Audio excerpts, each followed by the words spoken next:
Boa tarde a todos que estão aqui conosco. Boa tarde, Darcy. Boa tarde, Geralda. Boa tarde, gente. É uma satisfação contar com a presença de vocês. Boa tarde aqui para minha parceira neste programa especial, que é a doutora Cristiane Leal. Tudo bem com você, doutora Cristiane? Boa tarde a todos, boa tarde, Kátia. Tudo tranquilo por aqui, espero que com vocês também. E estamos aqui para mais um Aprenda a Planejar, né? Muito bem. E o tema do nosso estudo hoje é os benefícios da locação de imóveis dentro de uma holding familiar. Compensa, não compensa? Para você que tem bens imóveis destinados para locação, essa seria uma estratégia de redução na carga tributária? Sim ou não? É sobre isso que nós vamos falar aqui hoje. Tá bem? Quando falamos de planejamento patrimonial, via de regra, as famílias têm bens imóveis e alguns deles, ou por vezes muitos deles, são destinados à locação. Então, vale muito a pena entender acerca deste assunto para ver se não é uma solução aí para você ou para sua família. Mas, desde já, eu vou passar a palavra para a doutora Cristiane Leal, para que ela explique um pouco sobre a diferença da tributação na pessoa jurídica e na pessoa física. Você contribui com a gente, então, doutora Cristiane? Claro. Eu acho que foi muito bacana a sua introdução sobre o assunto, porque são realmente perguntas recorrentes, né, que chegam para a gente, seja nas nossas palestras, nos seminários, nos directs, né, e até as próprias famílias, quando nós estamos em atendimento, trazem essa demanda sobre a locação de imóveis e a tributação. E não poderia ser diferente, né? Porque a maioria das famílias que nos procuram para realizar o planejamento patrimonial são famílias que possuem imóveis para locação. Então, é muito importante a gente trazer esse esclarecimento sobre o tema, né? E a primeira observação que eu gostaria de fazer aqui é a de que todo aluguel pago ou recebido, ele deve ser declarado à Receita Federal e sobre esse recebimento vai incidir o imposto de renda. A gente sabe que tem muitas pessoas que preferem não declarar, o que nós não recomendamos, tá, gente? Especialmente porque a não declaração dessas informações pode gerar multas tanto para o locador quanto para o locatário. E por quê? Porque o aluguel ele é considerado uma forma de renda, então é um rendimento tributável. Decorrente disso, precisamos pagar o imposto de renda. Agora, é qualquer valor de locação? Não. A gente esse rendimento, ele será tributado a partir aí de aproximadamente R$ 1.904, R$ 1.903,99, para ser mais precisa, né? E a alíquota, ela vai sendo progressiva. Então, ela começa ali com um valor menor de base de cálculo, com uma alíquota de 7,5% e pode chegar a 27,5%. Mas sabe o que acontece, gente? Na maioria das vezes, as pessoas acabam ficando nessa alíquota máxima de 27,5%, porque o recebimento dos aluguéis ele vai ser somado a outros rendimentos. Então, se, por exemplo, eu tenho um salário e eu recebo aí desse salário R$ 10.000 e tenho uma locação, dessa locação eu recebo R$ 1.000, esses valores se somam e a partir daí é que vai ser feita a tributação. Então, as pessoas acabam ficando nessa faixa de 27,5%, né? Mas e na pessoa jurídica? Na pessoa jurídica, a alíquota vai depender do regime tributário da empresa e da atividade econômica que ela exerce. E aí, só a título de curiosidade aqui para vocês, né? Uma empresa no lucro presumido, por exemplo, a alíquota vai ser ali de 11,33%, né? E essa é uma pergunta comum que fazem para a gente, né, Kátia? Se eu fizer, então, uma hold, né? Quanto que vou pagar de imposto sobre os aluguéis? Então, a alíquota, nesse caso, vai ser estabelecida de acordo com esses critérios da pessoa jurídica, né? Então, qual é o regime tributário dessa pessoa jurídica? Qual a atividade econômica que ela vai estar exercendo? Com base nisso, a gente consegue saber qual é a tributação que vai ser feita ali. E uma outra observação que eu gostaria de fazer, Kátia, é que com as mudanças que a reforma tributária trará para o nosso país, é provável que a forma de tributar a atividade de locação também sofra impactos. A gente sabe que o texto da PEC, da reforma tributária, já foi aprovado aí na Câmara dos Deputados, agora ela vai para o Senado, né? Está já em tramitação para o Senado para ser discutido. Então, assim, nós precisamos aguardar as decisões que serão tomadas no Senado, para só então nós entendermos os impactos dessa reforma na tributação sobre a locação. Mas aí eu já garanto para vocês aqui, tá? Que eu e a doutora Kátia, de antemão, nos comprometemos a trazer para vocês essas informações assim que elas estiverem disponíveis, né? Sim. Só não compensa, né, falar desde já, porque ainda seria muito no nível de especulação mesmo, porque sabemos que modificações acontecerão, né, neste projeto de reforma tributária, mas no que ficar ali alinhado, com certeza vamos trazer conteúdo para as pessoas, porque trabalhamos com isso a todo momento, não é mesmo? Exatamente. A ideia é a gente pensar as melhores soluções, né? Então, a gente faz isso sim. E aí, Kátia, eu acho assim que tendo essa distinção entre, né, como funciona a alíquota da pessoa física, como funciona a alíquota da pessoa jurídica, a gente podia conversar um pouquinho com o pessoal sobre como isso é feito no sistema de holding familiar. O que você acha? Sim, claro. Tem dúvidas muito comuns acerca deste assunto que envolve a locação de imóveis. Então, por vezes, a pessoa pensa assim, mas meu imóvel está alugado, eu posso levar para dentro de uma holding? Sim, pode, não tem problema nenhum. Mas como que vai ser isso? Porque a pessoa já tem ali um entendimento que vai ser aberta uma empresa, vai ser feita a transferência dos bens dela para dentro desta empresa, inclusive daqueles imóveis que estão alugados. Com essa transferência de propriedade, naturalmente aquele imóvel vai deixar de pertencer a você, pessoa física, e passará a pertencer àquela empresa. E como é que fica o contrato de aluguel que está lá firmado com aquele locatário, inquilino, constando como locador a pessoa física? Então, antes de se preocupar com esta questão, é importante entender que não tem problema que o imóvel está alugado. Você vai poder, sim, fazer o seu planejamento patrimonial através desta estrutura empresarial.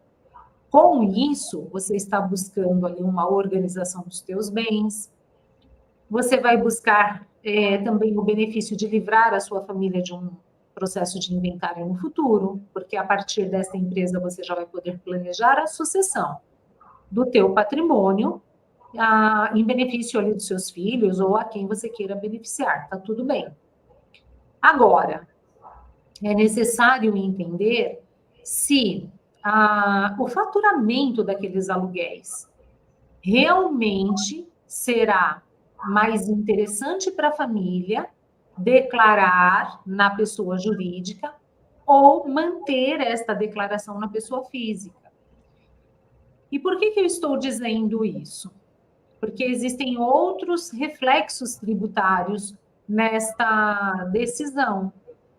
Então, como a doutora Cristiane Leal já nos apontou aqui, para quem está numa carga tributária na faixa ali de tributação do imposto de renda já de 27,5%, agora você acabou de receber a informação de que na pessoa jurídica essa tributação reduziria para menos de 11,5%. Nossa, isso é fantástico. Mas espera aí, se você for declarar estes aluguéis dentro da pessoa jurídica, nós também não vamos poder contar com a imunidade do ITBI a princípio. Então, por vezes, e essa imunidade tem um prazo para que ela se consolide ali para aquela empresa. Então, por vezes, nós podemos buscar estratégias alternativamente, né, para preservar a imunidade do ITBI e ainda assim você conseguir se beneficiar na redução do imposto de renda. Nossa, que complicado, né? Parece complicado, mas não é. Na verdade, é simples. Se você recebe um valor muito expressivo de aluguel, desde já você vai se beneficiar muito com a redução na carga tributária do imposto de renda. Então, talvez compense pagar o ITBI. E isso a gente só descobre ali fazendo continha na ponta do lápis, tá ok? Mas para essa pergunta muito comum, eu já tenho um imóvel alugado, eu posso levar para a holding? Sim, você pode. Ah, como é que vai ficar o contrato de aluguel que eu tenho com o meu inquilino? Depende. Se você for declarar estes aluguéis na pessoa jurídica, então será feito um aditamento naquele contrato de aluguel para constar que o novo locador, então, passou a ser a sua holding, tá certo? Agora, se nesta continha, na ponta do lápis, não ficou vantajoso pagar o ITBI, então vai permanecer a alocação em seu nome. Mas mesmo assim, nos nossos escritórios, tanto aqui quanto no escritório da doutora Cristiane Leal, nós vamos formalizar através de um documento, onde a holding vai ceder o direito para a pessoa física permanecer exercendo ali o direito de locação do imóvel. Pode contribuir, doutora Cristiane, um pouquinho com isso? Eu queria pegar o gancho aí que você trouxe sobre a questão da gente fazer uma análise, né, de caso a caso, para saber quando vale a pena ou não, porque uma outra pergunta que sempre vem é, assim, a partir de que renda compensa, né, de valor de aluguel, compensa fazer a holding para a finalidade de economia do imposto de renda? Isso também é muito comum perguntarem para a gente, né? E não tem número mágico, tá, gente? Não tem uma resposta pronta na ponta da língua. A decisão de pagar a tributação da atividade de locação, seja na pessoa física ou seja na pessoa jurídica, tem que ser feito com base na análise contábil. Por isso que quando nós elaboramos o croquis estrutural das famílias, nós fazemos os cálculos do que é pago de imposto de renda na pessoa física, o que seria pago na pessoa jurídica e quais os custos, inclusive, para a implementação e manutenção dessa empresa, né? E ao fim, o cliente pode então decidir com tranquilidade sobre qual caminho ele quer seguir. É certo que para quem tem vários imóveis locados, né, como muito bem falou a doutora Kátia, acaba sendo mais vantajosa a alocação na pessoa jurídica.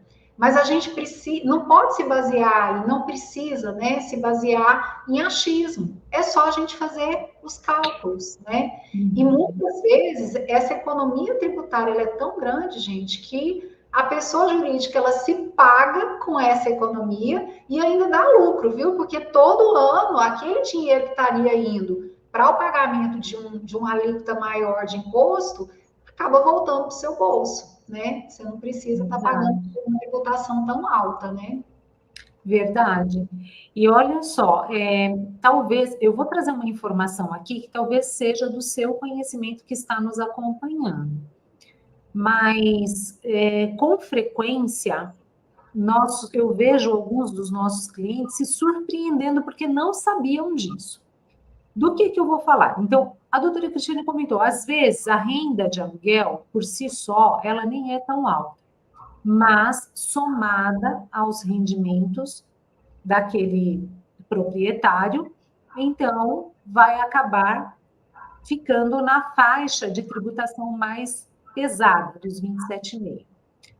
Só que existem algumas enfermidades, algumas doenças que concede o direito de isenção do imposto de renda sobre os rendimentos ali oriundos do seu trabalho ou da sua aposentadoria. Então, isso já aconteceu mais de uma vez com clientes nossos, que é, então, vamos buscar uma estratégia para economizar imposto de renda sobre estes aluguéis. E aí, naturalmente, ali na nossa primeira etapa do serviço, que é a sessão de viabilidade, sempre nós tentamos entender o contexto também de saúde daquele cliente. E aí, por vezes, a pessoa fala, olha, hoje eu estou bem, mas eu já tive um histórico de câncer, né, já me tratei, coisa e tal. Opa, é mesmo? Não, peraí. Então, por que o senhor está pagando essa alíquota de 27,5%?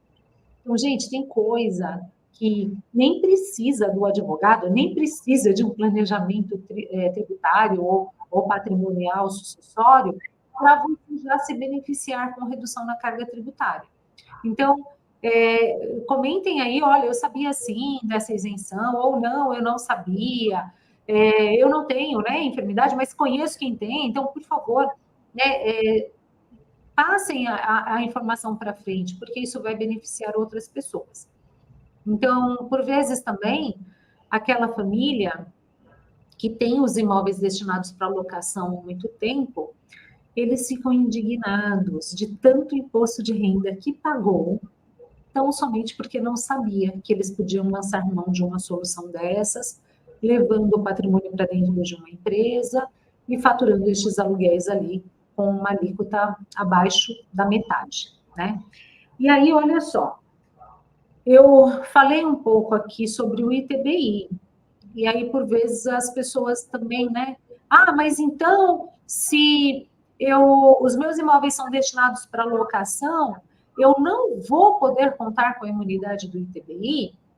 Então, assim, existe a regra, mas existem estratégias dentro do que a lei nos permite que nós podemos lançar mão dela, tá certo? Então, a pergunta, né, que sempre fazem é: como é que fica a imunidade do ITBI se eu levar os meus imóveis alugados para dentro da holding?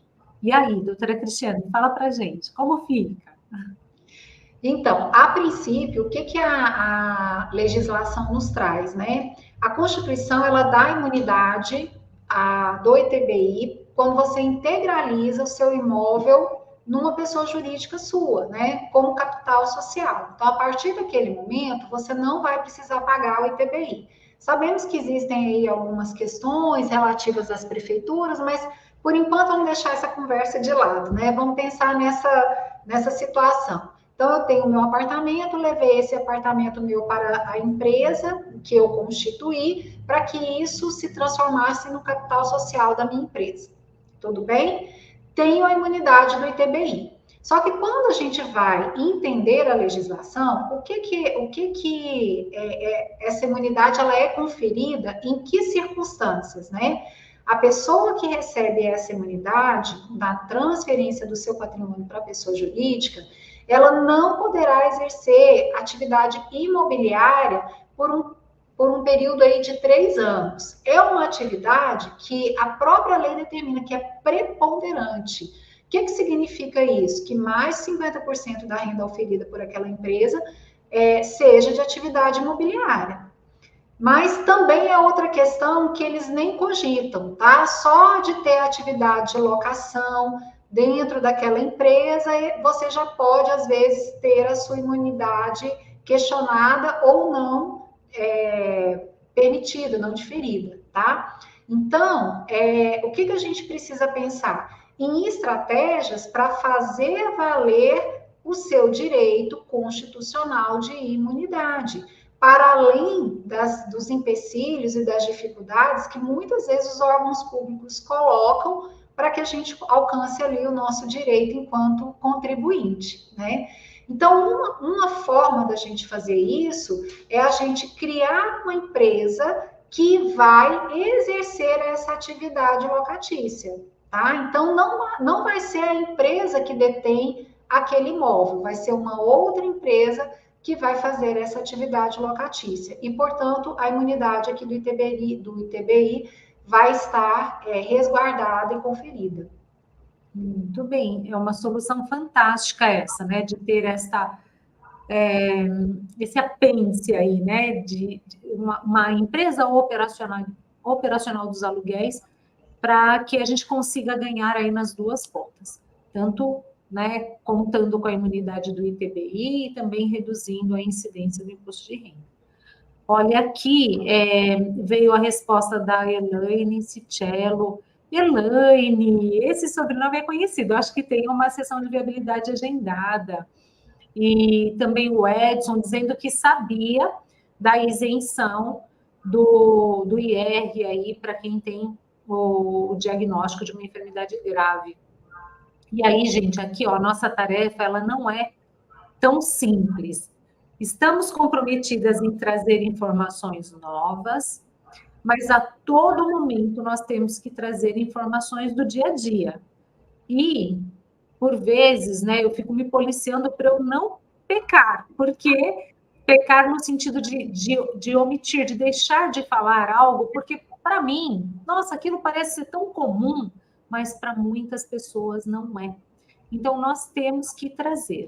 Então, muitas pessoas já sabem de uma porção de coisas, mas outras ainda não. Tem uma pergunta, assim, que toda vez quando eu vejo, né, eu falo, mas por que a pessoa, né, pensa assim?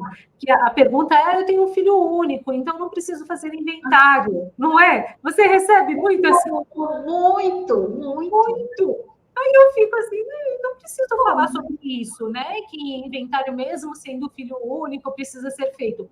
Preciso falar sim, a doutora Cristiane precisa falar sim, porque ainda tem pessoas que entendem que não precisa. O entendimento dela é que inventário é só quando vai haver partilha do bem. Não, não é isso. É para legitimar ali a sucessão para aquele herdeiro. E a lei não fala se é para um ou para dois, quatro filhos, não importa quantos, né? Terá que ser feito inventário. Então, eu só trouxe aqui um exemplo, misturando os assuntos, até peço desculpas, tá bom? Mas, assim, por vezes vamos falar de coisas, isso não é novo para mim, mas acredite, é novo para muitas pessoas. Então, eu conto com você, Edson, conto com você, Elaine, passem para frente as informações, né, as quais vocês já detêm, para beneficiar outras pessoas, né, se unir aí na corrente do bem, tá bom? Ô, Kátia, aproveitando que você fugiu um pouquinho do assunto, né? Só para complementar essa questão que você trouxe, né? Eu brinco que, assim, a gente fala que o inventário é para legitimar, né, o direito do herdeiro, né? Mas, na verdade, gente, primeiro é para a gente pagar tributo. A maior preocupação é essa, né? Vamos ver o que, que a pessoa que faleceu tinha, porque ela tem que ser pago o tributo aqui, e depois garantir para aquelas pessoas que têm créditos a receber, que elas recebam. Por fim, o que sobra, aí divide entre os herdeiros, e aí sim eles podem ser, levar para a esfera patrimonial deles aqueles bens, né? Então, assim, Perfeito. a Nossa, gente excelente. a gente fala muito dos herdeiros, mas na verdade, eles não são a parte mais importante do inventário, não. É verdade. Excelente contribuição, Cris. Isso, né, vale a pena ter esse entendimento. Mas por quê? Né? Tá certíssimo esse questionamento, porque chega a ser meio absurdo. Puxa, mas o que é meu para eu passar para o meu único filho vai ter que passar por tudo isso? Vai ter que passar.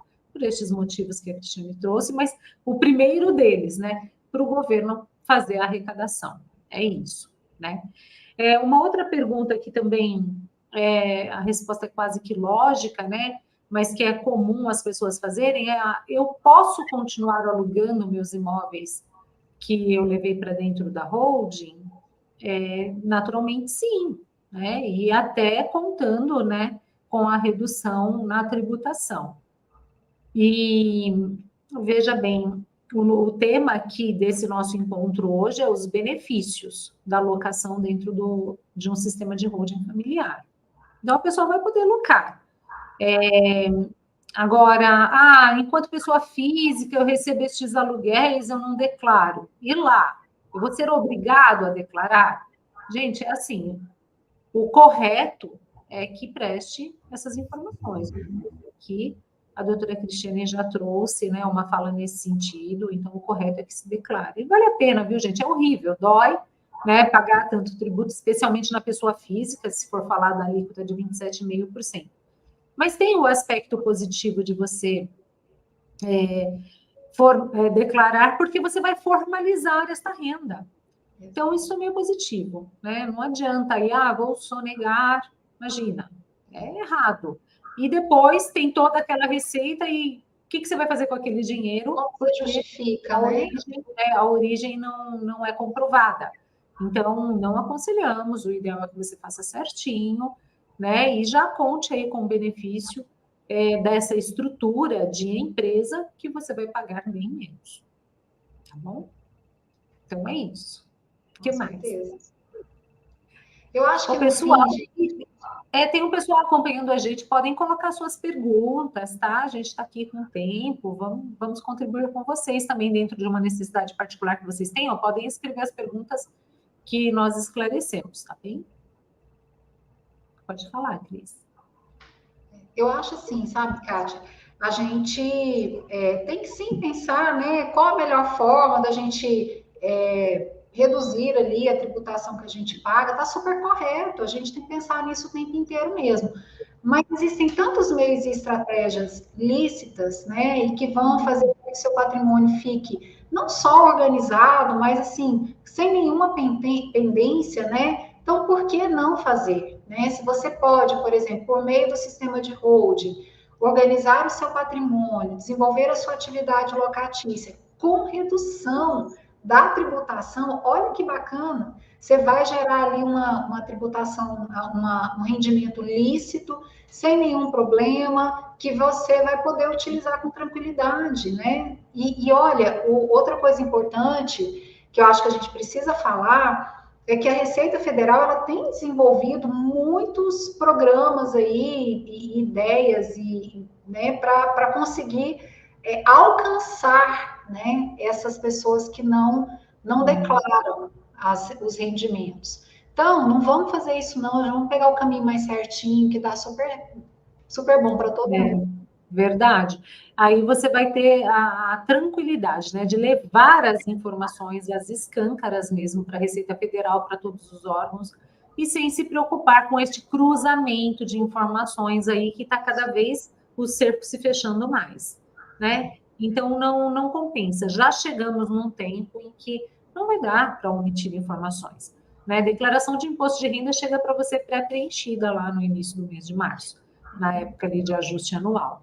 Agora, o que tem de bacana também, né, gente? Quando estamos falando aqui de benefícios, e hoje o nosso foco é bem para o benefício de redução na carga tributária sobre estes rendimentos de aluguel.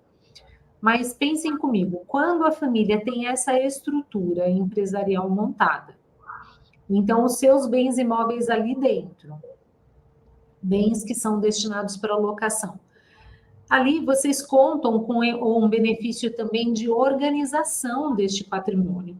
E aí, quando só essa fala, organização, tá bem.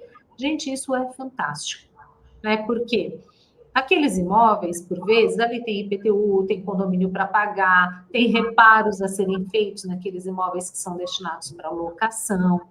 Então, dentro desta empresa, é ela que é a proprietária. Então, o nosso trabalho, ele está ligado, né, com o planejamento patrimonial e o sucessório. Nós estamos preocupados lá com o futuro também.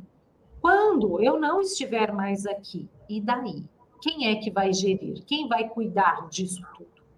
E pela experiência, há mais de 20 anos trabalhando nesta área, é muito comum, né, ver aquele patrimônio imobiliário, né, aquele acervo ali de bens imóveis que ficaram.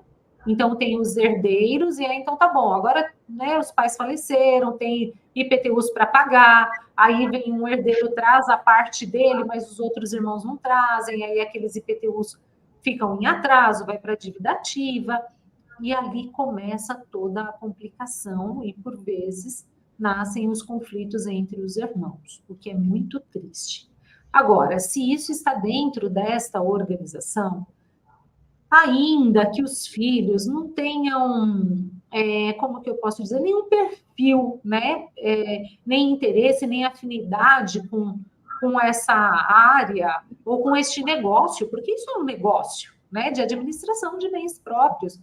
Tá tudo bem se nenhum filho quiser aquilo, mas eles poderão nomear ali um administrador, até mesmo profissional, que vai tocar aquela estrutura. Então, existe faturamento. Você vai deixar para a sua família ali uma empresa que é fonte de renda. Tem bens imóveis lá destinados para locação. E aí está tudo bem. Assim como toda empresa, fatura, entra todas as receitas, paga-se todas as contas, e aí o que sobrar, então, distribui entre os sócios. mas jamais vai viver aquele impasse, né? Ah, a minha parte do IPTU está aqui, mas cadê o outro irmão que não trouxe a parte dele, né? Ó, oh, vagou aquela casa. Ah, eu não tenho dinheiro para fazer os reparos, né? E daí? Vai deixar o imóvel fechado? Com outros riscos, risco de invasão, de, né, depredação, depreciação do bem, né? Se ficar tanto tempo vago. Então, tem outros pontos a serem considerados e que você percebe que dá para se beneficiar muito, levando seus bens para dentro de uma empresa. Essa governança familiar no sistema de holding, né, que é o que a gente diz, né, com a holding a gente institucionaliza o patrimônio. E do mesmo jeito que você tem uma governança corporativa, né, nas empresas, você tem uma governança familiar dentro do sistema de holding. Você vai ajustar tudo que precisa ser pensado e trabalhado para que aquela empresa, né, para que aqueles bens, aquele patrimônio, ele por si só seja gerido ali e cresça e aumente e traga benefícios para todos os membros da família, né? Você estava falando dessas picuinhas, né? Eu lembrei aqui de um cliente, uma família, né, que eu atendi, Kátia, infelizmente foi fazendo o inventário dessa família, né? E eles estavam com um problema seríssimo, porque o inventário já tinha anos ali que estava correndo à solta e um dos irmãos, né, uma parte da família queria utilizar um imóvel para locação e um dos irmãos não queria, né? E não queria fazer as reformas necessárias, tirar do bolso para fazer as reformas necessárias ali para manter aquele imóvel e fazer a locação. Isso foi um problema seríssimo, sabe? E eles acabaram tendo problemas sérios com esse imóvel, depreciou o bem, né? Ao término do inventário, um bem que valia 2 milhões, ele foi vendido por 1 milhão. Então, assim, a perda patrimonial é muito grande quando a gente junta todas essas questões, né? A necessidade de chegar a um senso comum, de pessoas que são da mesma família, mas às vezes pensam de maneira diferente, não sabem gerir o seu patrimônio. Aí vem também com as despesas e os prejuízos do inventário. E aquele patrimônio que você juntou a vida inteira para deixar para o seu filho, para eles ficarem bem, vai embora. Olha só, que pena, né? Que judiação. Tem uma pessoa nos acompanhando aqui, a Mara Cristina Furlan, que disse que tem um caso na família assim, de um bem que inclusive não está no Brasil, está na Itália, mas isso é uma judiação. O nosso assunto, ele está muito voltado para essa questão de educação patrimonial. Sempre nós falamos disso. Se surgir um conflito, né, essa discórdia, opiniões divergentes do que vai ser feito, gente, fora o desgaste, a desarmonia, né, por vezes brigas que nem irão se reconciliar mais, é tudo muito triste, né? Mas apesar desse prejuízo, o prejuízo sempre vai acontecer no bolso da família, vai impactar no patrimônio. E aí, considerando aí esse exemplo prático que a doutora Cristiane nos trouxe, a gente está falando de uma depreciação no patrimônio de metade, né? Patrimônio de mais de 2 milhões, depois foi negociado ali, desagradando a muitos, mas pela metade do preço. Aí, quando a gente para pensar quão difícil foi para aqueles que faleceram, às vezes, construir aquele patrimônio, aquisição. Então, chega a ser uma falta de respeito até. E quando estamos aqui vivos, na ativa, trabalhando, o que a gente quer? A gente está preocupado com educação financeira, né? Em conquistar mais, em construir mais, e está tudo certo, né? Mas não podemos perder esse foco, esse olhar também do que pode, por vezes, comprometer tudo aquilo que você está construindo. Então, não adianta querer agigantar patrimônio e não ter esse olhar do quanto o governo está abocanhando ali o seu patrimônio, quer a sua renda de aluguel.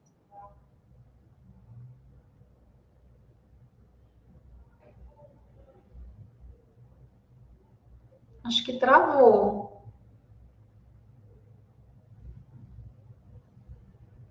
Será que travou só para mim?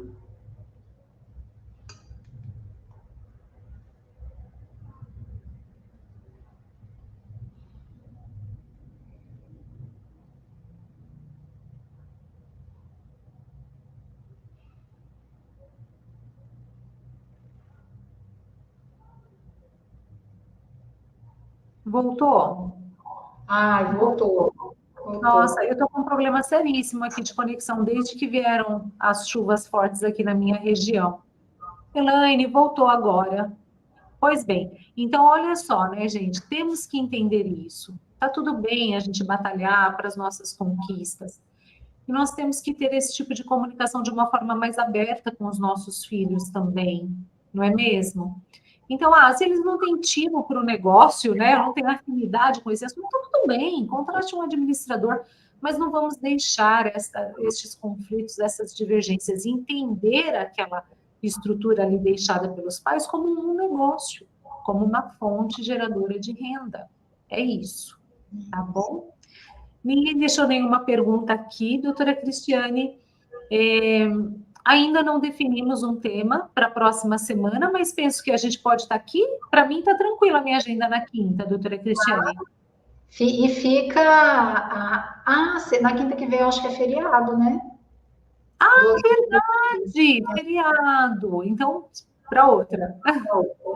E para outra. fica a sugestão, né, para quem está nos assistindo, se você tem alguma dúvida, gostaria que a gente comentasse sobre algum assunto, deixa para a gente, seja aqui no chat, seja no direct dos nossos Instagrams, né?